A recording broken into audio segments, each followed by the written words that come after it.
bahwa apa yang Nabi SAW sabdakan akan terjadi, pasti terjadi.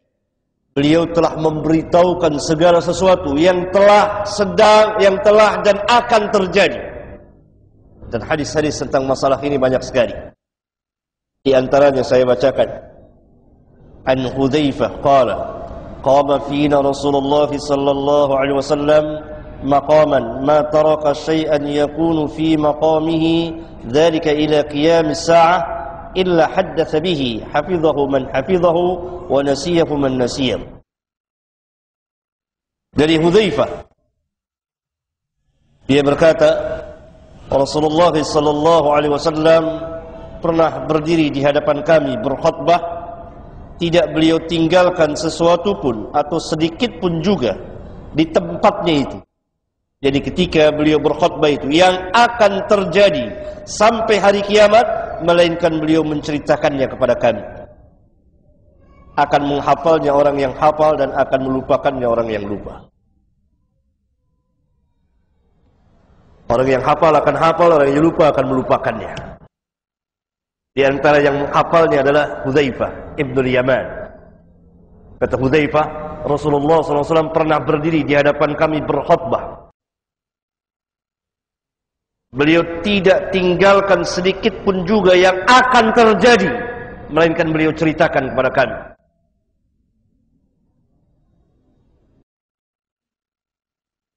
Ini hadis sahih riwayat Al-Imam Muslim. Dalam hadis yang lain berkata Abu Zaid Amr bin Akhtab, "Shalla bina Rasulullah sallallahu alaihi wasallam al-fajr wa sa'ida al-minbar fa khatabana thumma hadarat adh-dhuhr fa nazala fa shalla." Berkata Abu Zaid Amr bin Akhtab, Rasulullah sallallahu alaihi wasallam pernah salat mengimami kami, jadi salat fajar, salat subuh. Selesai salat subuh beliau naik ke atas mimbar. Kemudian beliau berkhutbah kepada kami sampai datang waktu zuhur. Kemudian beliau turun lalu salat mengimami kami, itu salat zuhur. Thumma sa'ida al-minbara fa khatabana hatta hadaratil 'asr, thumma nazala fa shalla. Kemudian beliau naik mimbar lagi, lalu beliau berkhutbah kepada kami sampai datang waktu asar. Kemudian beliau turun lalu salat asar mengimami kami. Thumma sa'ida al-minbara fa khatabana hatta darabatis syams. Fa akhbarana bima kana wa bima huwa kainun wa a'lamuna ahfaduna. Kemudian beliau menaiki mimbar lagi, lalu beliau berkhutbah kepada kami sampai terbenam matahari, yakni datang waktu salat maghrib. Beliau telah menceritakan kepada kami apa yang telah terjadi dan yang akan terjadi. Jadi beliau telah mengkabarkan kepada kami apa saja yang telah terjadi dan yang akan terjadi.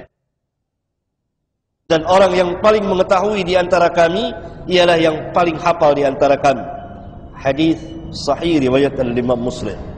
Dari subuh sampai maghrib Rasulullah SAW berkhutbah kepada para sahabat, tidak turun kecuali untuk salat zuhur, asar. Selesai salat subuh beliau berkhutbah sampai datang waktu zuhur. Kemudian beliau turun dari mimbarnya lalu salat mengimami para sahabat. Selesai salat beliau naik lagi ke atas mimbar, berkhutbah lagi sampai datang waktu asar. Kemudian beliau turun lalu salat asar mengimami para sahabat. Selesai salat asar beliau naik lagi ke atas mimbarnya. Kemudian beliau berkhutbah sampai datang waktu maghrib, sampai terbenam matahari dan masuk waktu salat maghrib. Kemudian beliau salat selesai. Dari subuh sampai maghrib beliau telah mengkabarkan kepada kami, kata Abu Zaid Amr bin Akhtab, apa yang telah terjadi dan yang akan terjadi. Dan ini bertebaran di hadis-hadis beliau yang diriwayatkan oleh puluhan, ratusan, ribuan para sahabat ridwanullah alaihim jami'an.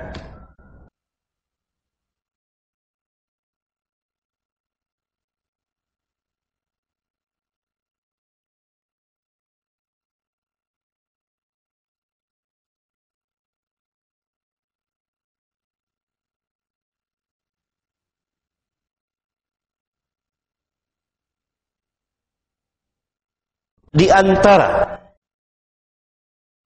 apa yang beliau kabarkan akan terjadi dan telah terjadi, baik sebelum zaman kita maupun pada zaman kita pada zaman kita ini. Di antaranya adalah sabda-sabda beliau yang menjelaskan sesuatu yang akan terjadi dan terjadi benar. Maka dalam risalah atau kitab yang kecil ini, dan tentunya tidak mengumpulkan seluruh hadis yang datang dalam bab atau masalah ini,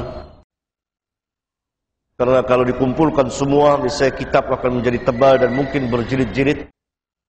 Tetapi maksud saya untuk menghidupkan sunnah Nabi yang mulia sallallahu alaihi wasallam dalam bab atau masalah ini. Saya batasi pembicaraan hanya apa yang beliau kabarkan akan terjadi, telah terjadi, yang telah terjadi baik sebelum zaman kita ini dan tidak berulang lagi kejadiannya, atau sebelum zaman kita dan berulang lagi kejadiannya, atau yang baru terjadi pada zaman kita ini. Bukan yang akan terjadi. Itu ada kitab tersendiri. Ya.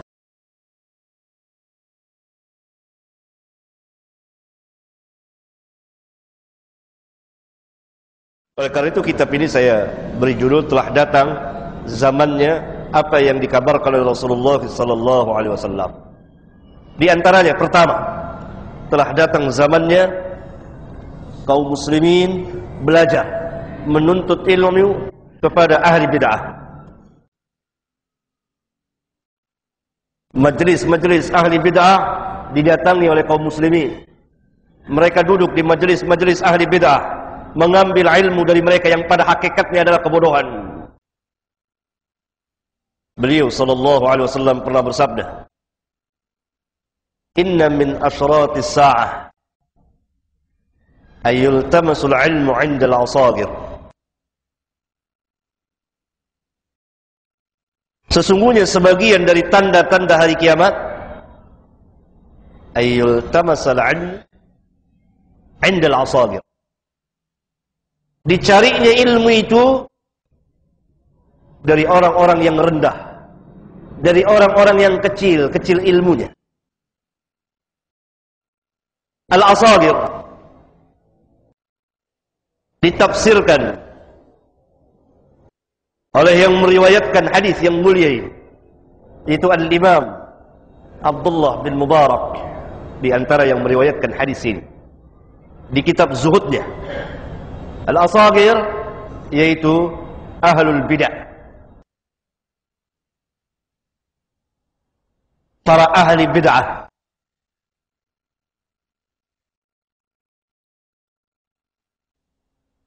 Ini telah terjadi dan sedang berlangsung kejadiannya pada zaman kita sekarang ini. Hadis yang mulia ini merupakan salah satu tanda dari tanda-tanda kenabian dan kerasulan beliau. Apa yang beliau katakan akan terjadi, telah terjadi dan sedang terjadi. Sekaligus hadis yang mulia ini merupakan peringatan yang sangat-sangat keras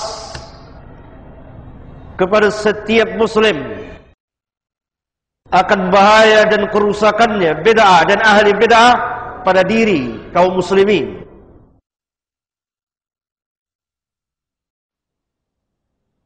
Hendaklah mereka menjauhi bid'ah sejauh-jauhnya, menjauhi ahlul bid'ah sejauh-jauhnya, karena ini bukanlah ilmu. Dan peringatan bagi mereka agar tidak duduk, tidak mendengar perkataan ahlul bid'ah.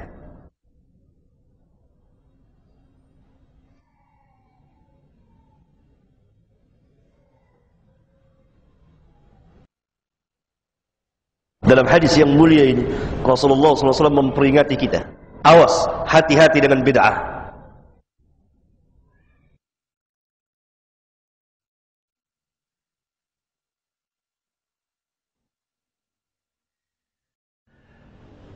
Soal datang pertanyaan dari sebagian kaum muslimin, apakah orang yang melakukan salah satu tanda dari tanda-tanda hari kiamat dia termasuk orang yang tercela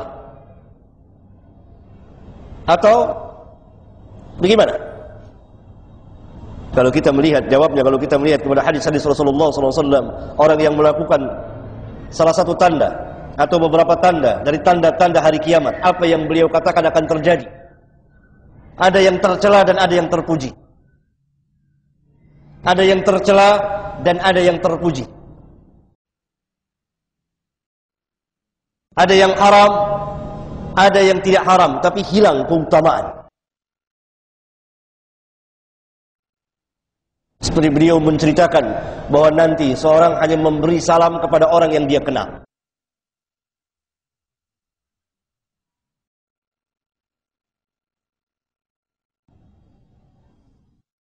Ya? Saya hanya memberi salam kepada antum yang saya kenal, itu kepada antum, itu kepada antum. Saya tidak memberi salam kepada kaum muslimin yang lain. Sebagai salah satu pelaku dari tanda-tanda hari kiamat. Dan perbuatan saya ini bukanlah haram, tetapi hilangnya sejumlah keutamaan yang telah disediakan oleh Islam. Bahwa orang muslim yang baik adalah yang memberi salam kepada orang yang dia kenal dan orang yang tidak dia kenal. Yang tidak dia kenal dari kalangan kaum muslimin. Maka salah satu kebaikan dari Islam, saya tidak mengerjakannya.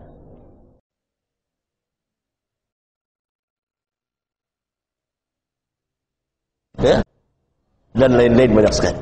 Nah, mendatangi majelis-majelis ahlul bidah, duduk di majelis-majelis ahli bidah, salah satu pelaku yang tercela, salah satu perbuatan yang tercela, dan pelakunya tercela. Soal, datang lagi pertanyaan, siapakah ahli bid'ah itu? Apakah setiap muslim yang mengerjakan bid'ah dia ahli bid'ah?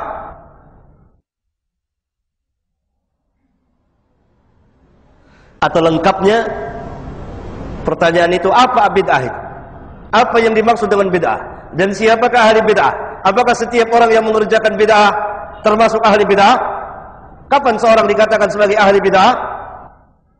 Dan hukum-hukum yang berkaitan dengan atau muamalat terhadap ahli bid'ah. Mana yang boleh, mana yang tidak boleh. Mana batasan-batasannya. Luas sekali. Kita batasi pembicaraan apa yang dimaksud dengan bid'ah. Bid'ah dijelaskan langsung oleh Rasulullah SAW artinya. Yang masuk dalam arti secara bahasa dan istilah secara syar'iyyah. Iyyakum wa muhdatsatil umur fa inna kulla muhdatsatin bid'ah. Fa inna kulla muhdatsatin bid'ah. Awaslah kamu dari urusan atau perkara-perkara yang baru. Muhdats. Setiap perkara yang baru bid'ah. Rasulullah SAW langsung menjelaskan arti bid'ah secara syar'iyyah. Beliau melarang kita dari urusan perkara-perkara yang baru dalam hal apa? Dalam hal din, agama, peribadatan kepada Allah. Karena rangkaian dari sabda beliau ini sebelumnya, fa'alaikum bisunnati. Maka bid'ah terbatas dalam urusan din, agama, peribadatan kepada Allah. Tidak urusan duniawiyah yang berkembang berjalan sesuai dengan tingkat berpikir atau keilmuan manusia. Seperti dahulu kendaraannya kuda dan onta dan keledai. Sekarang kendaraan kita mobil, motor, kereta api, pesawat dan seterusnya. Kalaupun mau dikatakan bid'ah secara lugawiyah, secara bahasa, karena segala sesuatu yang baru yang tidak ada contoh sebelumnya itu bid'ah. Tetapi yang dimaksudnya dalam masalah din. Fa inna kulla muhdatsatin bid'ah. Ini bid'ah. Berarti bid'ah adalah sesuatu yang baru dalam din, agama.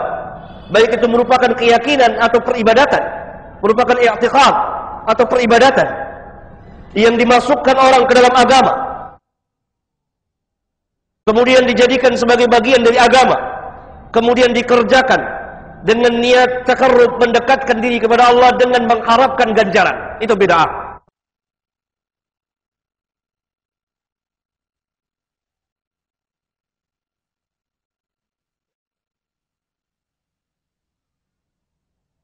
apa saja yang tidak ada keterangannya dari sunnah Nabi yang mulia sallallahu alaihi wasallam, kemudian dimasukkan orang dalam bagian agama, lalu diyakini, kemudian dikerjakan atau diamalkan dengan niat takarrub kepada Allah tabaraka wa taala, dalam rangka taat kepada Allah tabaraka wa taala dengan mengharapkan pahala sekian dan sekian, padahal itu bukan bagian dari agama dan itu perkara yang muhdats, maka itulah bid'ah.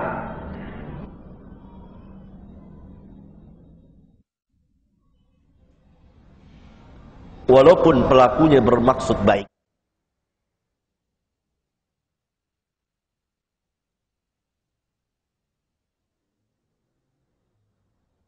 Walaupun pelakunya niat baik dalam rangka taat kepada Allah. Tetapi melakukan amal taat kepada Allah harus sesuai dengan apa yang Allah syariatkan melalui lisan Nabi yang mulia sallallahu alaihi wasallam. Tidak bisa kita buat-buat. Ini bid'ah.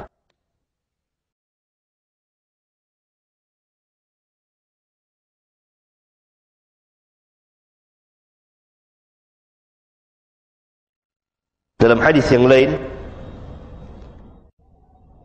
Rasulullah SAW katakan, hadis muttafaqun alaih, riwayat Bukhari dan Muslim, man ahdatsa, barang siapa yang mengadakan dalam urusan kami ini, ahdath, mengadakan hal yang baru yang tidak pernah ditetapkan oleh Rasulullah SAW, baik secara mujmal atau secara terperinci,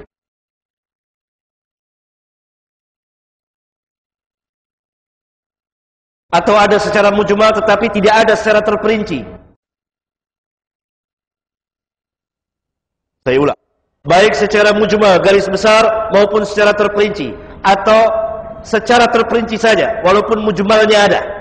Saya berikan dua buah contoh. Yang pertama, tidak ada secara mujmal garis besar dan tidak ada secara terperinci. Contohnya banyak sekali.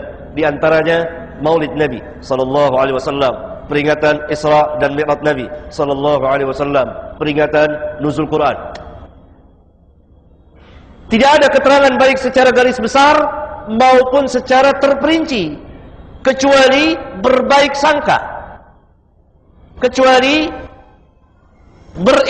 berikhtisan, menganggap baik perbuatan ini karena dalam rangka mengagungkan, memuliakan, meninggikan, memuji, membesarkan Nabi yang mulia sallallahu alaihi wasallam.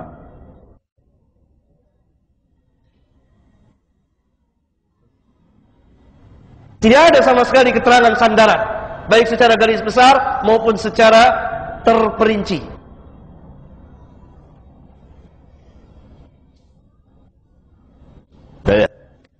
Ini kaidah yang besar. Saya hanya menyampaikan.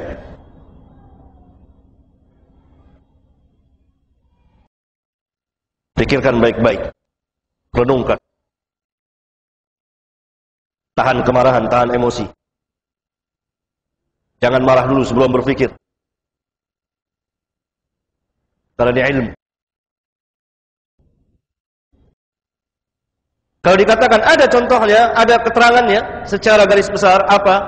Yaitu dalam hadis riwayat Al-Imam Muslim, ketika Rasulullah SAW ditanya tentang puasa pada hari Senin, beliau dikatakan, fihi wulidtu wa fihi unzila alayya. Pada hari itu aku dilahirkan, pada hari itu pun diturunkan kepadaku Al-Quran. Kalau dia katakan, Rasulullah SAW memperingati hari kelahirannya dengan puasa, berarti kita boleh memperingati hari kelahiran beliau. Ya subhanallah, Al-Muhajirin wal-Ansar yang Allah Azza wa Jalla katakan, was-sabiquna al-awwalun minal muhajirin wal-ansar walladzina ittaba'uhum bi ihsan radhiyallahu anhum wa radu an. Yang Allah katakan dia telah redha, Allah telah redha kepada al-muhajirin wal-ansar, para sahabat semuanya, tidak pernah menafsirkan dengan tafsiran yang paling aneh di alam semesta ini.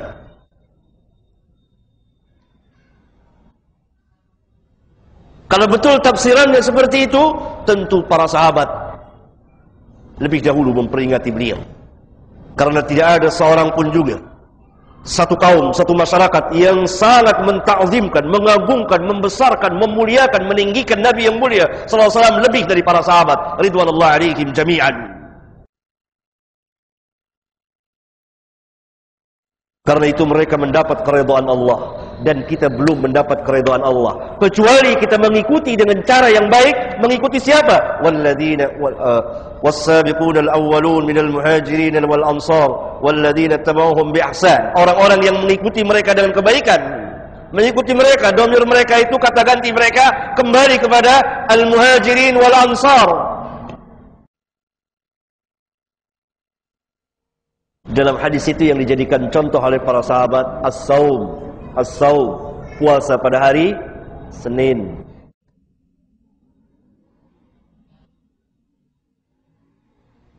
Ya? Tapi tidak ada secara garis besar, secara terperinci.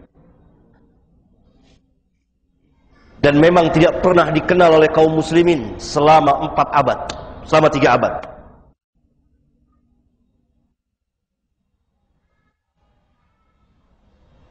Contoh yang kedua, ada secara garis besar, tidak ada secara terperinci. Seperti zikir berjamaah. Saya memimpin zikir pada hari ini sekarang, misalnya. Saya mengucapkan lafaz-lafaz yang saya ambil dari hadis-hadis Rasulullah sallallahu alaihi wasallam. Zikir dengan subhanallah, walhamdulillah, wala ilaha illallah, wallahu akbar. Ada tidak dalilnya? Ada.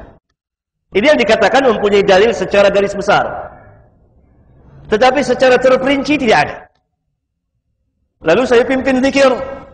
Mari saudara-saudara sekalian, kita berzikir bersama-sama dengan lafaz yang sahih yang datang dari Rasulullah SAW. Saya hanya memiliki dalil secara garis besar. Yang terperinci yaitu cara saya berzikir. Dan cara kita berzikir bersama-sama, itu yang dikatakan dalil secara terperinci mana. Sering terjadi syubhat di kepala kaum muslimin. Sini punya dalil, ini punya dalil. Yang satu mengatakan bid'ah, yang satu mengatakan sunnah. Mana yang benar? Akhirnya karena kita tidak terbiasa dididik secara ilmiah, jadi bingung. Ah udahlah, dua-duanya benar deh. Kasihan.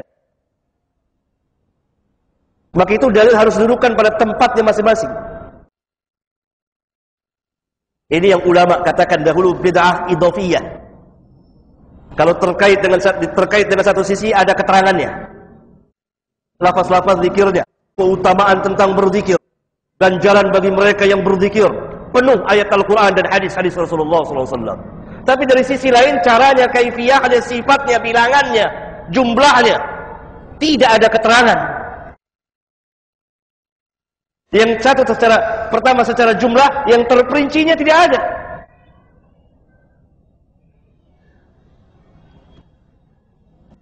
Nah, bagi kita yang tidak tahu tentang qawaidus syara', kaidah-kaidah agama yang patut dipelajari oleh setiap muslim.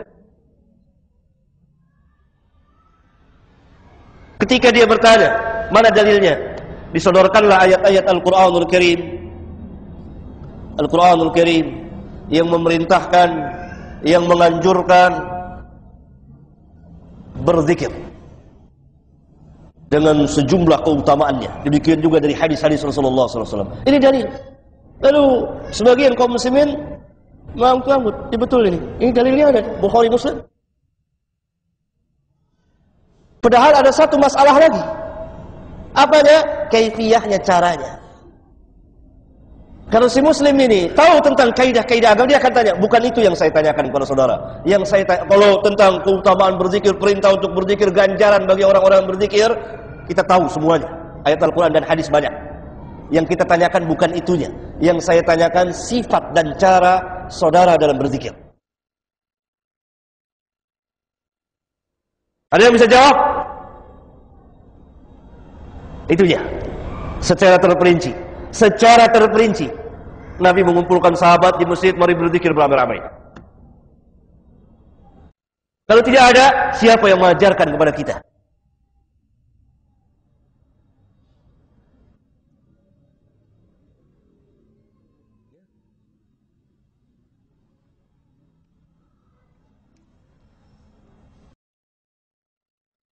Nah, itulah apa yang dikatakan sebagai bid'ah.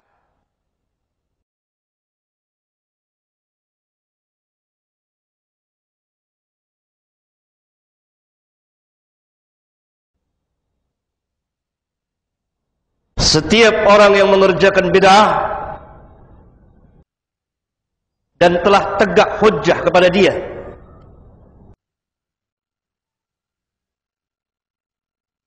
ditegakkan hujjah kepada dia bahwa perbuatan itu salah, perbuatan itu bid'ah, telah menyimpang dari sunnah Rasulullah SAW, kemudian dia tetap keras kepala dan tetap melangsungkan mengerjakan bid'ahnya, maka sempurnalah dia sebagai mubtadi',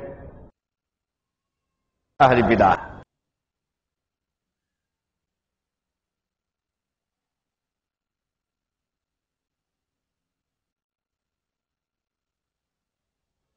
Adapun mengenai hubungan dengan ahlul bid'ah ada perincian yang luas sekali, diterangkan oleh para ulama satu persatunya. Ya, ini salah satu tanda dari tanda-tanda telah datang zamannya, apa yang dikabarkan oleh Rasulullah SAW sebelum zaman kita atau pada zaman kita ini.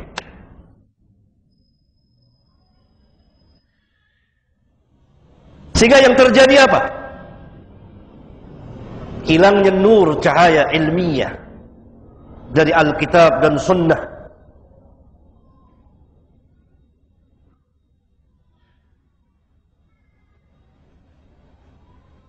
Kemudian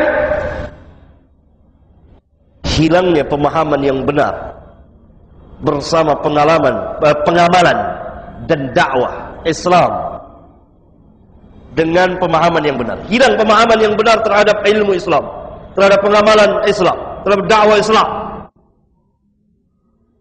sehingga salah dalam memahami, salah dalam mengamalkan, salah dalam berdakwah.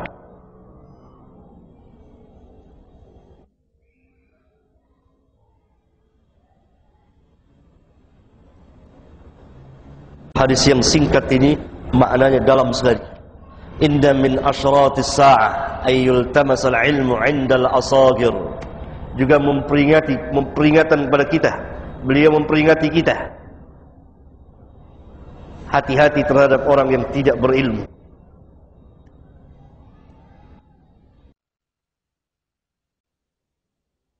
Tidak boleh berbicara din kecuali dia memiliki ilmu.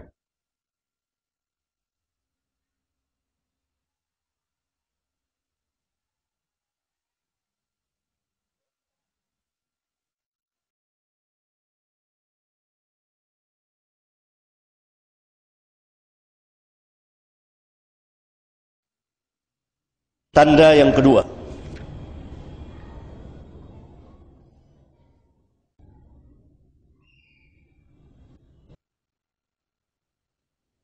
orang-orang yang jahil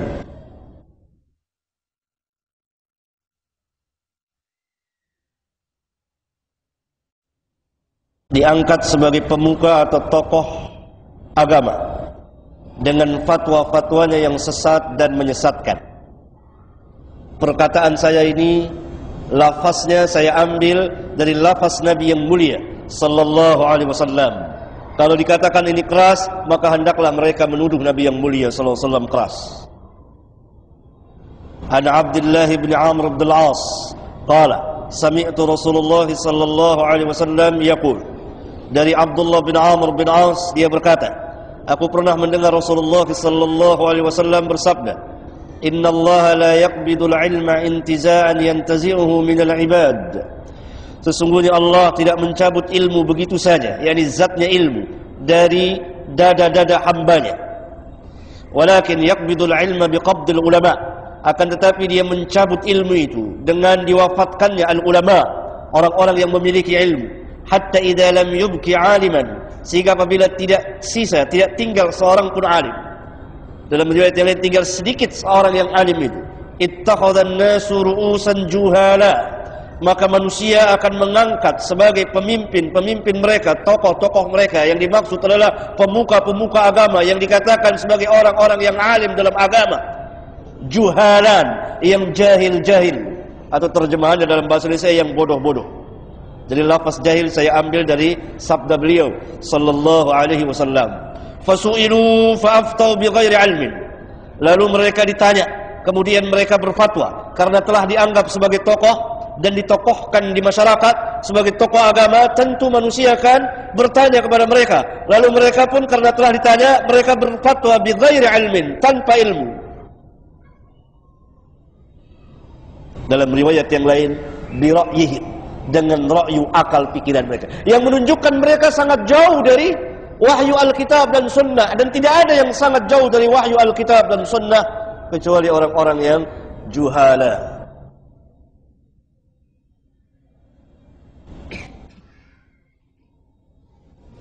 Akibatnya apa? Fadallu wa adallu. Mereka sesat dan menyesatkan. Karena itu perkataan saya diangkat sebagai pemuka atau tokoh agama dengan fatwa-fatwanya yang sesat dan menyesatkan. Itu diambil dari sabda Nabi yang mulia, fadallu wa adallu. Mereka sesat dan menyesatkan. Fa'aftau, mereka berfatwa bighairi ilmin, dengan tanpa ilmu. Dalam riwayat yang lain dengan ra'yu mereka. Fadallu wa adallu.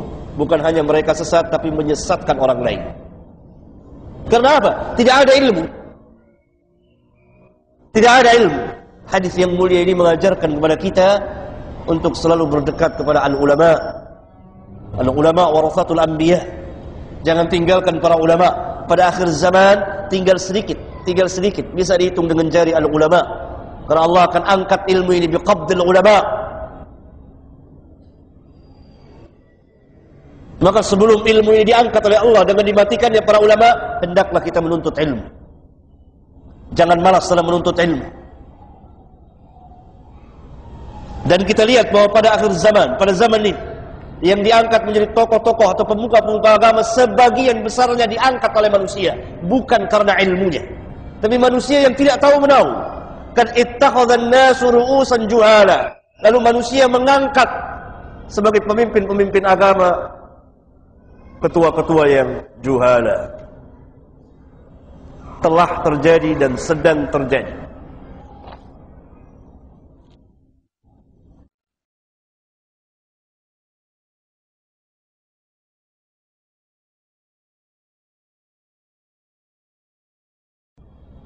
Berapa banyak kaum muslimin beribadah tanpa ilmu, tanpa mereka tahu dari mana asalnya.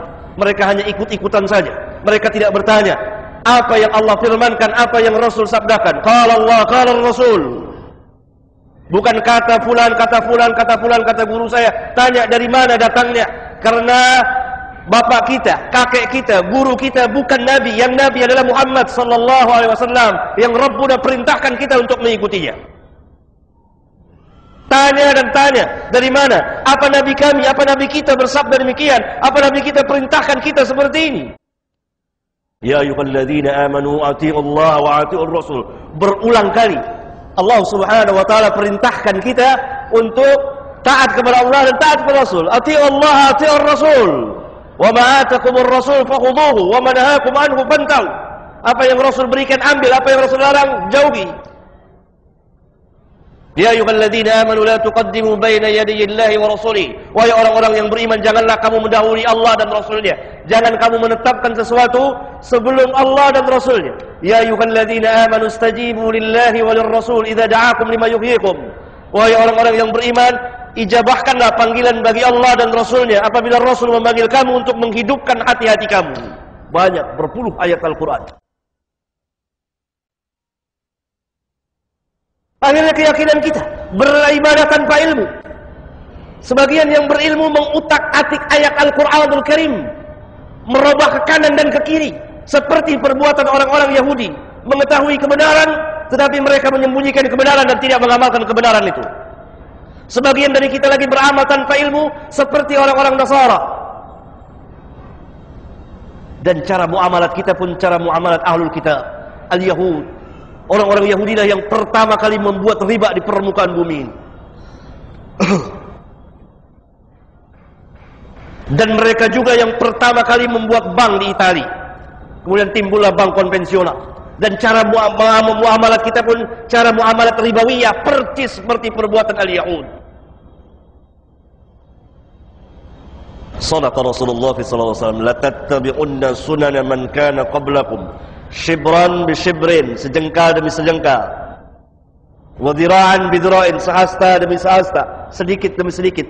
Makin hari makin jauh, makin cepat kita mengikuti. Tadi sejengkal, sejengkal, sejengkal, kemudian sehasta, lebih panjang lagi, lebih cepat lagi kita mengikuti al-Yahud.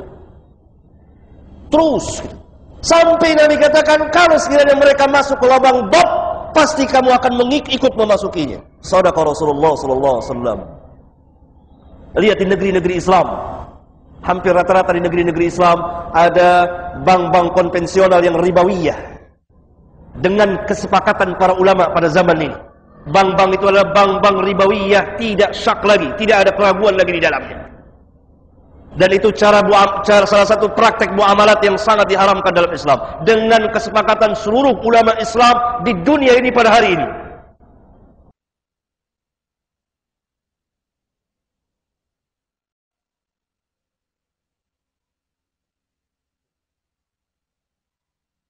Para sahabat paham betul. Padahal Rasulullah SAW tidak beritahukan siapa orang sunnahnya orang yang sebelum kamu yang akan diikuti oleh kamu. La tattabi'una sunana man kanu qablakum. Tidak diberitahukan oleh Rasulullah SAW. Tetapi para sahabat paham. Ini menunjukkan akal mereka bersih, pemahaman mereka pemahaman yang sahih. Mereka dibimbing oleh wahyu, wahyu Alkitab, wahyu As-Sunnah. Guru mereka adalah Nabi yang mulia sallallahu alaihi wasallam. Al-Yahud wan Nasara, ya Rasulullah, al-Yahud wan Nasara. Wahai Rasulullah, apakah itu ya al-Yahud wan Nasara? Paman, persis tahu dia. Karena itu orang-orang Yahudi tidak berkutik di bawah kedua telapak kaki para sahabat ridwanullah alaihim jami'an.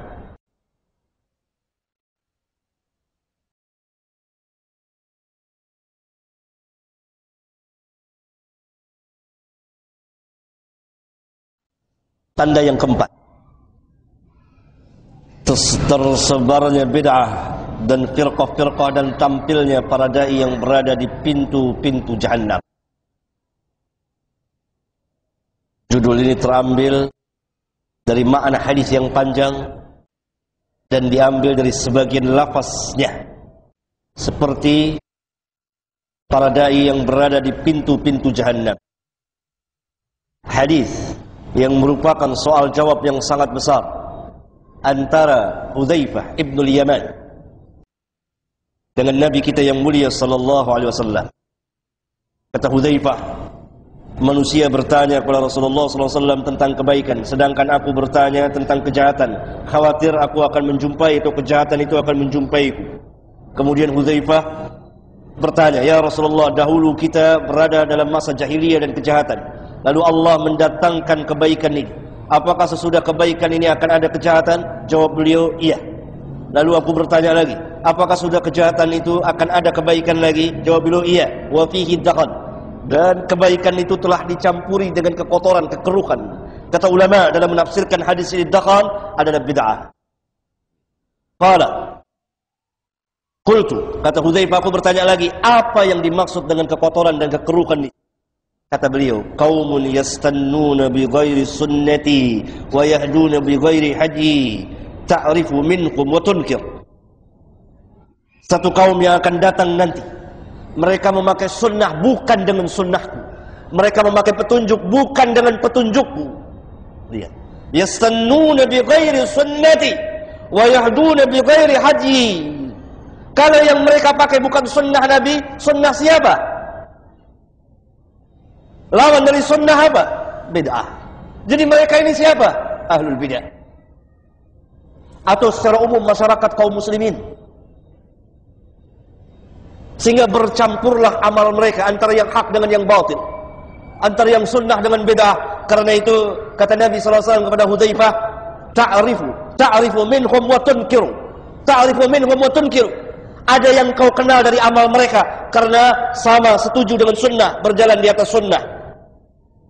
Ada yang kau ingkari karena tidak sesuai dengan sunnah. Ta'rifu minhum wa tunkir. Di antara mereka ada, di antara amal mereka ada yang kau kenal. Kenapa? Karena sunnah amalnya. Dan ada juga di antara amal mereka yang kau ingkari. Kenapa? Karena bid'ah.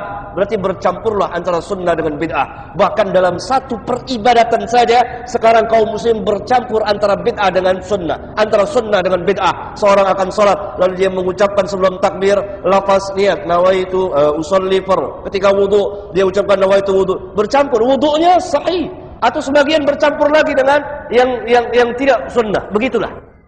Ta'rifu minhum wa tunkir. Kejadian pada diri kita, pada keluarga dan masyarakat kita.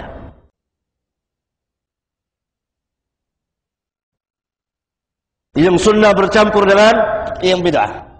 Lalu Hudzaifah bertanya lagi, apakah sesudah kebaikan yang di dalamnya ada kekotoran itu akan ada kejahatan yang lebih besar lagi? Maksudnya lebih kejahatan, akan ada kejahatan, maksudnya kejahatan yang lebih besar lagi dan lebih menyeramkan lagi. Karena kejahatan itu bertingkat-tingkat. Demikian juga bid'ah itu bertingkat-tingkat, berperingkat, bermartabat. Kemudian dia menjawab, "Na'am, iya. Du'atun ala abwabi jahannam man ajabahum ilaiha qadhafuhu fiha." Da'i. Du'at bentuk jamak dari da'i.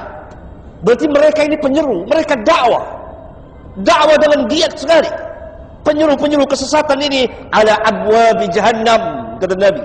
Mereka berada di pintu-pintu jahannam. Bahwa dakwah mereka ini adalah akan membawa manusia kepada jahannam. Paham batiniyah, paham khawarij dan lain-lain, banyak sekali. Barang siapa yang mengijabahkan dakwah mereka, maka mereka akan lemparkan ke dalamnya. Dan seterusnya dalam hadis yang panjang, dan saya telah syarahkan, jelaskan sebagiannya di catatan kaki di kitab saya ini.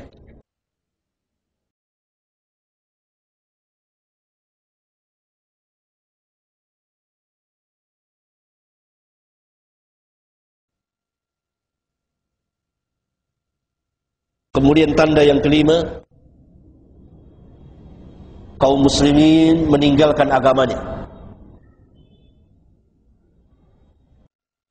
Dalam hadis yang masyhur, kalau hadis Hudzaifah tadi dikeluarkan oleh Imam Bukhari dan Muslim, hadis ini dari jalan Ibnu Umar, diriwayatkan oleh Abu Daud dan Ahmad dan lain-lain, di mana Rasulullah SAW bersabda dalam hadis yang masyhur sekali, "Idza tabaya'tum bil 'ina wa akhadhtum aznab al-baqar wa raditum biz-zar'i wa taraktum al-jihad, sallallahu 'alaikum dhullan la yanzi'u hatta tarji'u ila dinikum." Apabila kamu berjual beli secara ina dan kamu memegang buntut-buntut sapi dan kamu senang dengan tanaman-tanaman kamu, yakni terbenamnya, terbuainya kamu dalam urusan duniawiyah, tertipunya kamu dalam urusan duniawiyah sehingga melupakan akhirat, dan kamu meninggalkan jihad, maka Allah akan memberikan kekuasaan kepada orang-orang kufar untuk menguasai kamu, dan keadaan kamu ketika itu dhullan, hina, dan Allah tidak akan mencabut kehinaan itu sampai kamu kembali kepada agama kamu. Maka kewajiban kita rujuk kepada din. Kenapa kita diperintah untuk rujuk kepada agama? Apakah kita meninggalkan Islam? Tidak. Yang kita tinggalkan adalah ajaran Islam.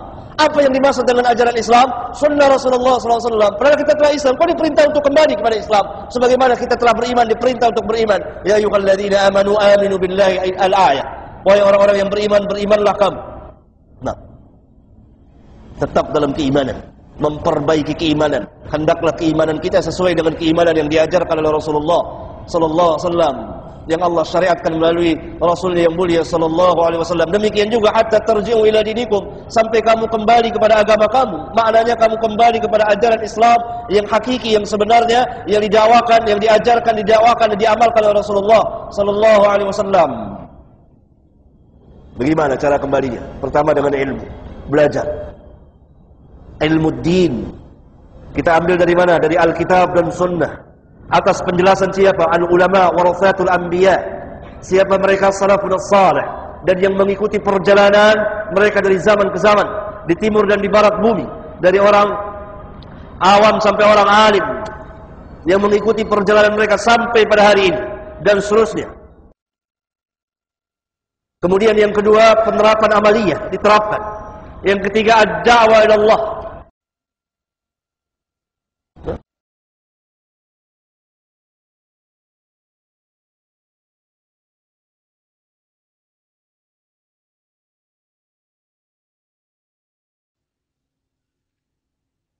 Yang keenam, orang-orang kufar menguasai kaum muslimin. Hadisnya ma'ruf.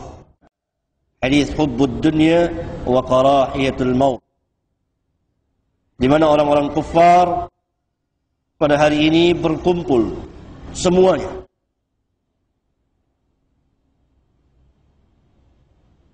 mengelilingi kaum muslimin seperti mereka mengelilingi sebuah piring besar untuk makan bersama dengan leluasa, tidak ada yang menghalangi. Walaupun ketika itu jumlah kaum muslimin banyak, sehingga para sahabat bertanya, apakah ketika itu jumlah kami sedikit? Tidak, kamu banyak seperti buih laut. Allah cabut kehebatan kamu dan ketakutan dari hati orang-orang kufar terhadap kamu. Allah masukkan kelemahan ke hati kamu. Apa penyebabnya? Hubbud dunya wa karahiyatul maut. Padahal hubbud dunya wa karahiyatul maut itu sifat yang melekat pada diri setiap orang-orang kufar. Orang kafir dan musyrikin sangat-sangat cintanya kepada dunia, karena mereka tidak punya bagian sama sekali di akhirat. Mereka takut kehilangan dunia, walaupun mereka tidak memiliki harta benda dunia.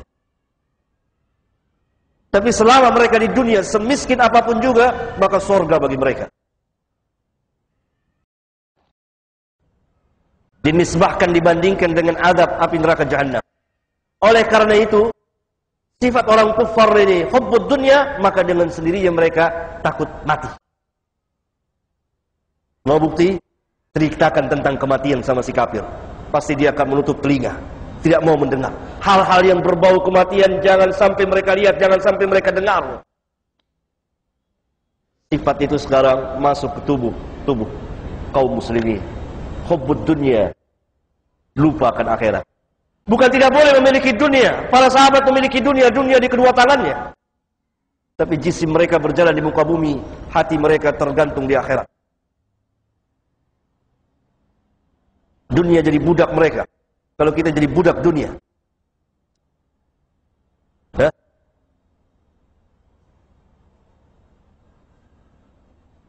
kematian perlu ditakuti tidak? Kalau orang tidak mau mati, tidak suka mati, iya, tabiat. Tapi orang mukmin tidak boleh takut mati. Walaupun kematian itu ditakutin, pasti akan datang tidak? Pasti. Karena bagi seorang mukmin, dunia ini penjara. Kalimat penjara dunia ini bukan berarti tidak boleh memiliki dunia. Karena dia diuji di dunia ini. Dia tidak bisa mengikuti seluruh hawa kemauannya. Pertama, kedua, apa artinya kesenangan dunia dibandingkan dengan kesenangan jannah? Sesenang-senang seorang muslim di dunia ini, apa saja dia miliki, tapi tetap bagi dia penjara, dan tidak ada arti kesenangannya itu dinisbahkan dengan jannah.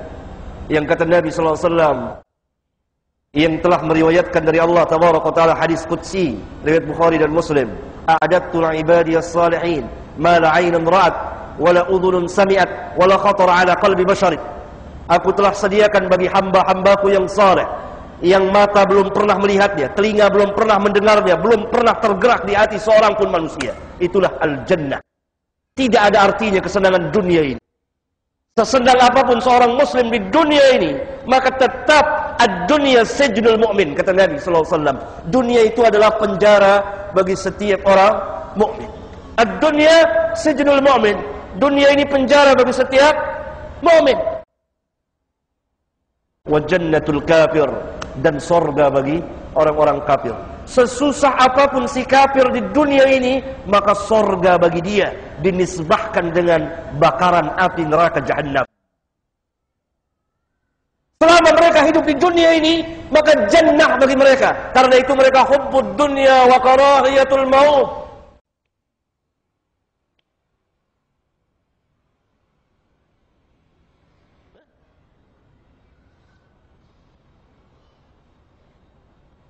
Oleh karena itu, ketika si kafir ini mati, maka dia memasuki penjara jahannam.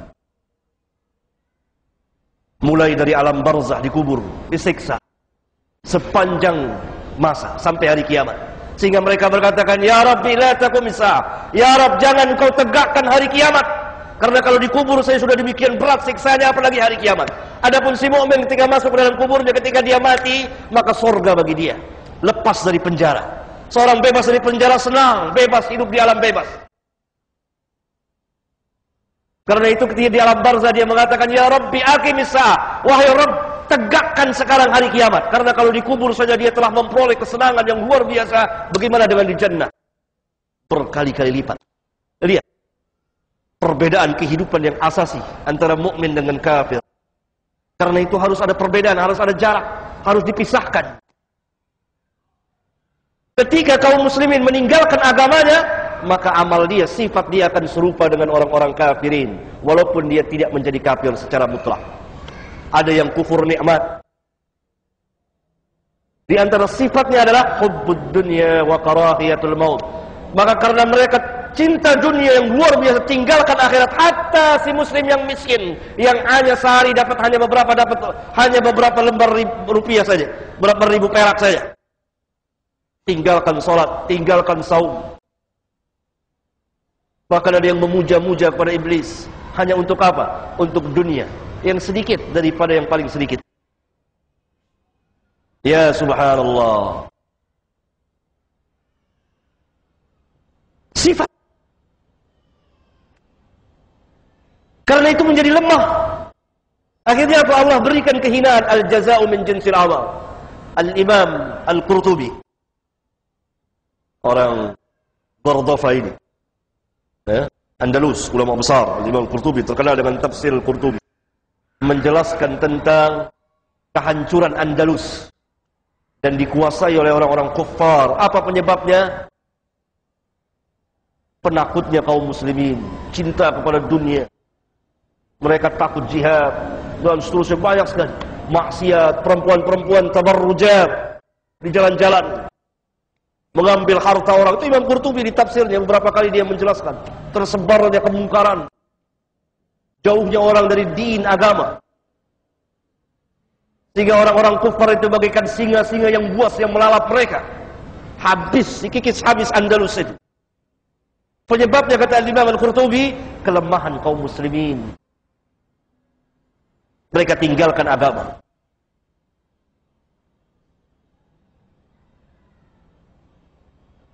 Sangat takutnya mereka. Padahal bagi si mukmin yang taat, ketika dia meninggalkan dunia, maka terbebas dari penjara dunia.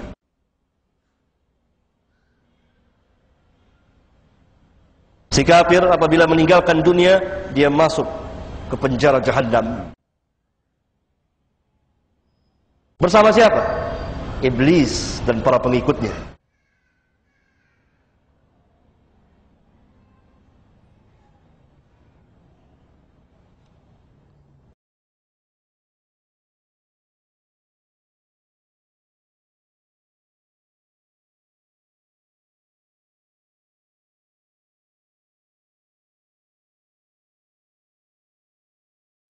Pertanyaan yang pertama, apakah ada hadis yang inti bunyinya bahwa Rasulullah SAW pernah melihat para sahabat berzikir berjamaah, lalu Rasul mendiamkannya, dan inilah yang dijadikan oleh sebagian kaum muslimin sebagai hujjah melakukan zikir berjamaah, dan mereka mengatakan ini hadis riwayat Bukhari.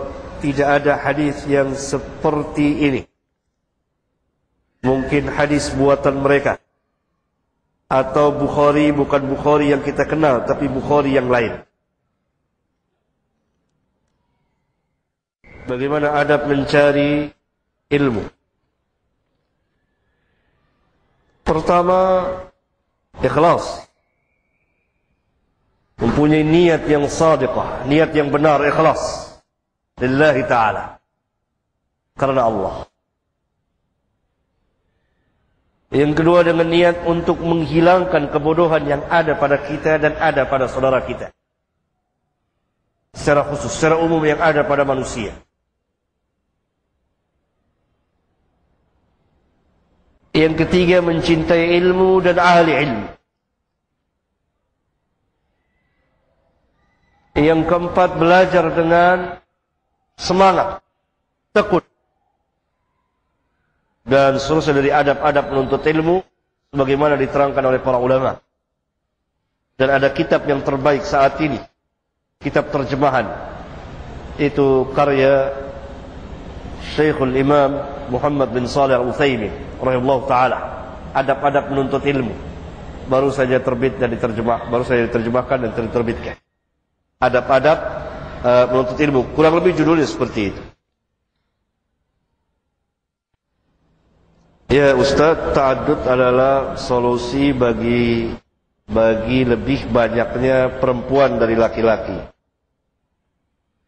Sekarang banyak laki-laki ahli sunnah tidak mengawalkannya, sementara wanita-wanita banyak dinikahi pengikut bid'ah. Bagaimana memotivasi ta'addud ini Ustaz? Masya Allah. Syarat, insya Allah diawali dari kita dulu, karena ta'addud ini bukanlah permasalahan yang menjadi pembeda antara ahlul bid'ah dengan ahlus sunnah. Karena ta'addud ini, poligami inilah fitrah yang berjalan atas manusia. Hanya Islam mentertibkannya, menjelaskan dengan cara yang sebaik-baiknya. Oleh karena itu pertama harus diterangkan dulu tentang ta'addud, apa yang dimaksud poligami ya. Ta'addud itu berpoligami. Apa yang dimaksud, keutamaannya dan hukum-hukumnya dan seterusnya. Dan masing-masing dari kaum muslimin mentarbiyah istrinya, mendidik istrinya dengan pendidikan ilmiah. Maksud dan tujuan dari poligami ini. Ini mungkin siapa yang tanya nih? Ikhwan atau akhwat ini? Hah? Akhwat atau ikhwan? Masa ikhwan tulisannya kayak akhwat? Hah? Hah? Ya, ikhwan. Mungkin ikhwan atau akhwat, saya nggak tahu. Ya.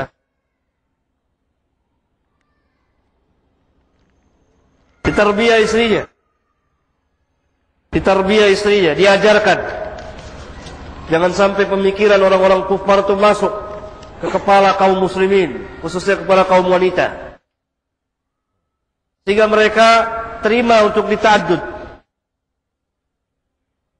Masalah berpoligami, masalah fitrah yang berjalan sesuai dengan tabiat manusia. Kalau dicegah ini menghalangi fitrah manusia, dan akan terjadi kerusakan yang melebar. Maka istri-istri ini harus belajar. Yang mengajarkannya adalah suaminya.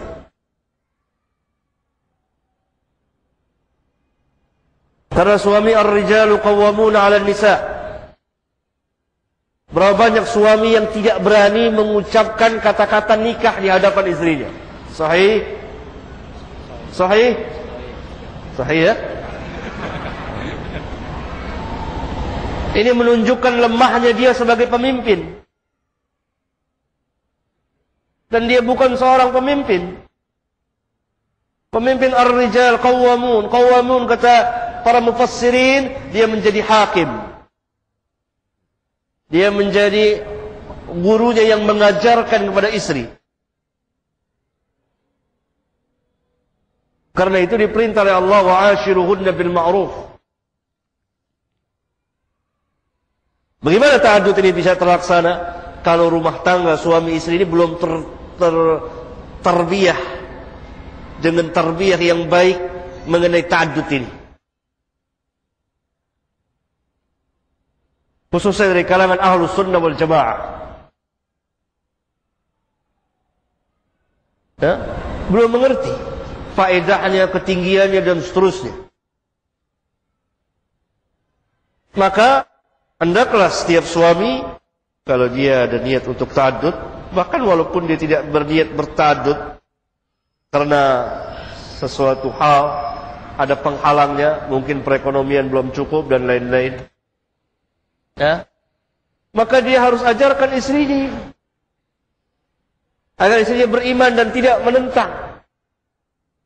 Seperti sebagian perempuan-perempuan muslimat, tapi sikap dan amaliyahnya seperti perempuan-perempuan munafiqat.